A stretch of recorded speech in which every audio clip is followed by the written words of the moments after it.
Уважаемый господин Фийон, 23 ноября 1959 года президент Деголь выступил с знаменательной речью о Европе от Атлантики до Урала. Сегодня мы уже говорим о пространстве от Атлантики до Тихого океана. Франция всегда выступала активным сторонником отношений между Россией, между Советским Союзом России и Европой. И вы лично внесли и вносите большой вклад в развитие этого партнерства. Как вы считаете, вот заветы Деголя сбываются, и что нужно для того, чтобы воплотить их полностью в жизнь?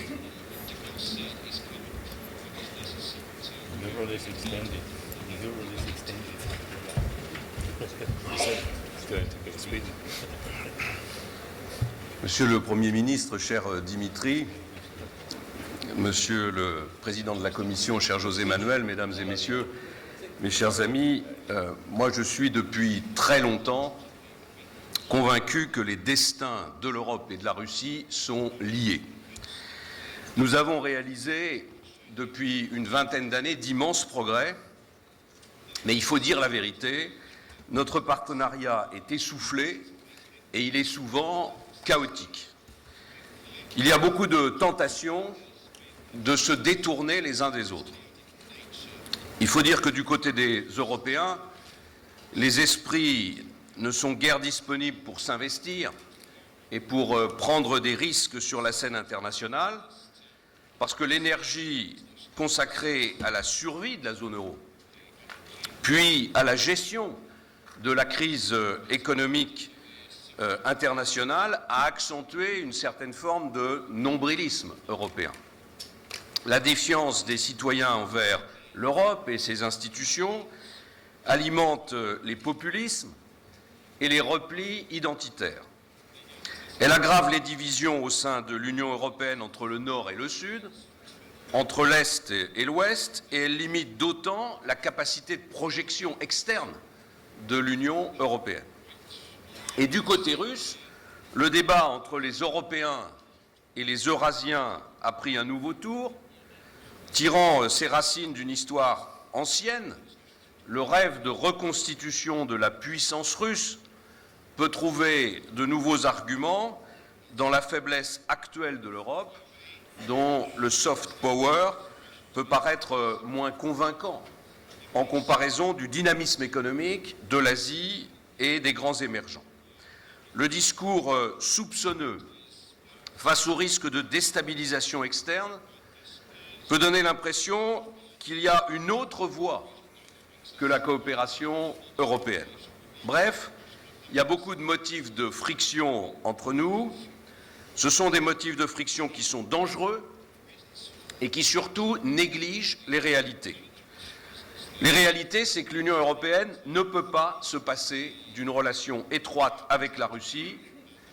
Et les réalités, c'est que la Russie ne peut pas faire l'économie d'un ancrage européen fort. Ni l'Europe, ni la Russie ne peuvent se réfugier dans une posture de donneur de leçons. Et puisque tout le monde a à l'esprit ce matin la situation créée par les difficultés de l'économie chypriote, je voudrais en dire un mot. Je n'aime pas la décision qui a été prise par les Européens.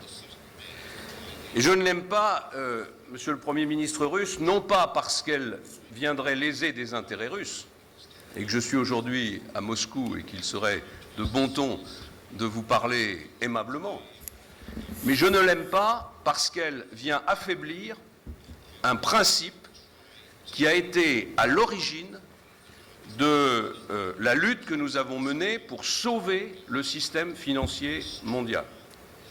Lorsque nous avons, en 2008, les Européens, affirmé qu'il n'y aurait jamais de mise en cause des dépôts bancaires. C'est cette décision qui avait été, il faut le dire d'ailleurs, initiée par Gordon Brown et par le président de la République française et soutenue par José Manuel Barroso, c'est cette décision qui a stoppé la crise systémique qui menaçait l'ensemble du système financier mondial. Eh bien, nous ne devons pas revenir sur ce principe. Si on estime que la fiscalité sur le capital à Chypre n'est pas suffisante, est trop différente de celle des autres pays européens, alors il faut réformer la fiscalité à Chypre. Mais ne pas prendre une décision qui puisse donner l'impression que l'on pourrait, dans d'autres pays demain, s'en prendre au dépôt des épargnants. Au fond, la crise financière internationale a démarré aux États-Unis parce que le gouvernement américain a pris une décision qui était morale, mais qui était mauvaise, en laissant tomber la banque Lehman Brothers. Il ne faut pas faire la même chose aujourd'hui en Europe, même si, bien sûr, les situations ne sont pas complètement comparables. En tout cas, à défaut de pouvoir s'adapter ensemble au nouveau contexte international, l'Europe et la Russie sont inexorablement condamnées au déclin et à la marginalisation. Et je voudrais dire que rien ne justifie que les Russes ou les Européens aujourd'hui bombent le torse. L'Union européenne traverse une période économique qui est sans doute la plus difficile depuis le début de son histoire, depuis la crise de 29. Elle décroche pour la première fois, et la Russie a été au sein des BRICS le pays le plus durement touché par la crise. Et la Russie souffre d'incontestables faiblesses structurelles, démographiques, en matière de régulation institutionnelle ou s'agissant encore des investissements. Bref, l'Europe et la Russie sont confrontées à des problèmes très sérieux et n'ont pas d'autre choix, de mon point de vue, que de considérer leurs relations comme incontournables. Nous avons une interdépendance économique qui est évidente. Pour l'Union européenne, la Russie constitue un partenaire clé en matière de sécurité énergétique, un fournisseur très important pour d'autres ressources naturelles et un marché très prometteur pour nos entreprises. Il s'agit de notre plus grand voisin, de notre premier fournisseur d'énergie et de notre troisième partenaire commercial. Au moment où l'Europe est en recherche de croissance, l'espace russe est évidemment un tremplin absolument essentiel. Et pour la Russie, l'Union européenne constitue le premier partenaire commercial, représente 3/4 des investissements directs étrangers sur son territoire. Nous sommes de loin son premier client en matière énergétique. Une aggravation de la crise de la zone euro aurait un effet de contagion sur des actifs considérés comme relativement risqués et affecterait directement la situation du secteur bancaire et financier russe. Au-delà, l'Union européenne et la Russie ont un intérêt objectif à gérer ensemble les défis du continent, les conflits armés, la lutte contre le terrorisme et contre les criminalités, la gestion des migrations ou encore le changement climatique. L'Europe et la Russie partagent des perceptions finalement très proches de la scène internationale. L'Europe et la Russie voient dans le monde multipolaire une évolution positive. L'Europe et la Russie sont attachées au multilatéralisme et notamment à la préservation du rôle des Nations unies. Cette proximité relative est d'autant plus nette dans le contexte de désengagement progressif des États-Unis de la relation avec la Russie. Face à cela, l'Union européenne doit rappeler que la stabilité et la sécurité du continent passent par un ancrage solide de la Russie à l'Europe. Elles doivent rappeler qu'une Russie qui participe à la sécurité internationale est une Russie qui n'a pas le sentiment d'être encerclée et dont les préoccupations sont prises en compte au sein de la stratégie déployée par l'Alliance atlantique. Donc au total, tout plaide pour que Russie et Union européenne développent une véritable ambition pour un véritable partenariat stratégique. Alors comment aller plus loin que la situation que je viens de décrire? Je pense que nous devons agir sur plusieurs pistes d'intérêt commun dans un esprit pragmatique. D'abord, la sécurité. Le développement d'une coopération accrue en matière de sécurité est absolument, de mon point de vue, prioritaire. Et ce développement suppose que les pays européens comprennent que l'enjeu sécuritaire est pour la Russie une vraie préoccupation. Et que, par exemple, la mise en place d'un système de défense antimissile doit impérativement prendre en compte la sensibilité du partenaire russe. Ce n'est qu'en répondant rapidement à la demande russe d'une architecture de sécurité européenne renouvelée que pourra être recréé un socle de confiance qui permette de travailler et d'approfondir nos convergences sur tous les autres grands sujets internationaux. Le processus de paix au Proche-Orient, la lutte contre les terrorismes, le trafic de drogue, le dossier nucléaire iranien et nord-coréen, tout en poursuivant un dialogue régulier et beaucoup plus substantiel sur les dossiers les plus difficiles et, au premier rang d'entre eux, sur le dossier syrien. Je veux simplement rappeler ici devant tous que la crise qui secoue la Syrie, après avoir secoué d'autres pays du Moyen-Orient, est une crise qui menace toute la stabilité du Moyen-Orient et qui peut être à l'origine d'une immense crise politique, économique et financière qui toucherait le monde entier. Et donc nous avons tous intérêt à trouver ensemble, en faisant chacun un pas vers l'autre, les solutions à la crise syrienne. Et chacun sait que la Russie possède de ce point de vue une responsabilité très importante. Le deuxième point, c'est l'intégration économique. La négociation d'un accord économique et commercial entre l'Union européenne et la Russie doit progresser. Le mouvement de rapprochement de nos économies amorcé avec l'accession à l'OMC doit pouvoir être amplifié, sur d'une ouverture du marché intérieur européen, mais également par le respect des engagements contractés par la Russie et le démantèlement de certaines mesures discriminatoires.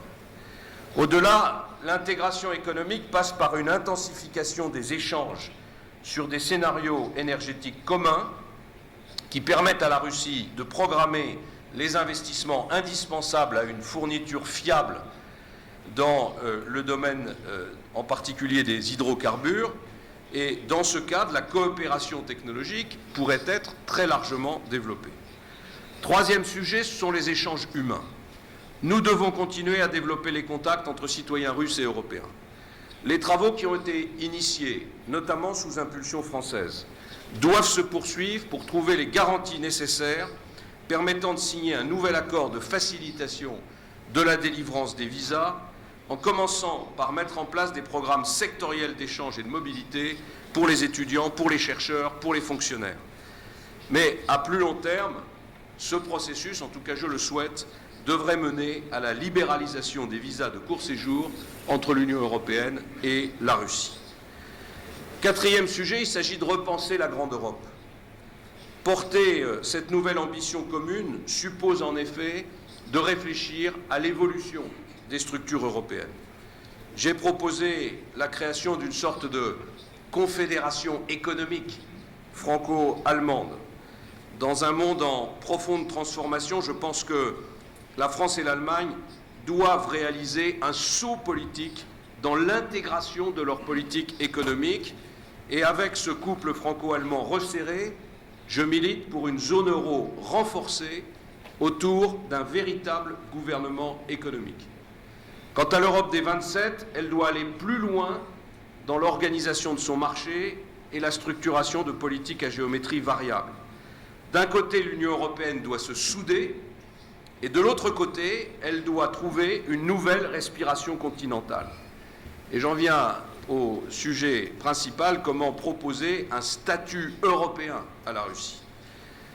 Pour cela, il faut retrouver la dynamique apaisée et positive que nous avions essayé de nourrir au cours des dernières années, et notamment après 2008.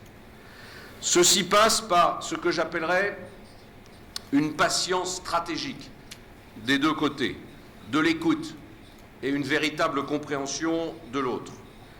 Du côté russe, il faut passer par-dessus certains préjugés et certaines craintes vis-à-vis de l'Europe.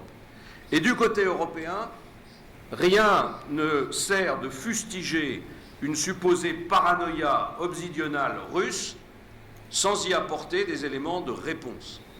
C'est pour cette raison que j'ai indiqué l'été dernier que pour lever les blocages sur le dossier syrien, il était essentiel de parler avec nos amis russes et de comprendre l'argumentation qui était la leur, même si nous ne la partageons pas sur tous ces aspects. Enfin, je voudrais dire que la visite actuelle du Collège des commissaires européens à Moscou est évidemment un événement très important et une première étape très intéressante. La Russie doit trouver sa place en Europe. pas celle d'un pays membre de l'Union, bien sûr, mais celle d'un pays qui se voit reconnaître un statut à la hauteur de sa proximité historique, géographique, culturelle, économique, de sa puissance, de son potentiel de développement. Je pense que la France a une responsabilité historique pour entraîner l'Europe dans cette aventure continentale. Certains estiment que c'est une aventure qui est impossible au regard des faiblesses de l'Union européenne.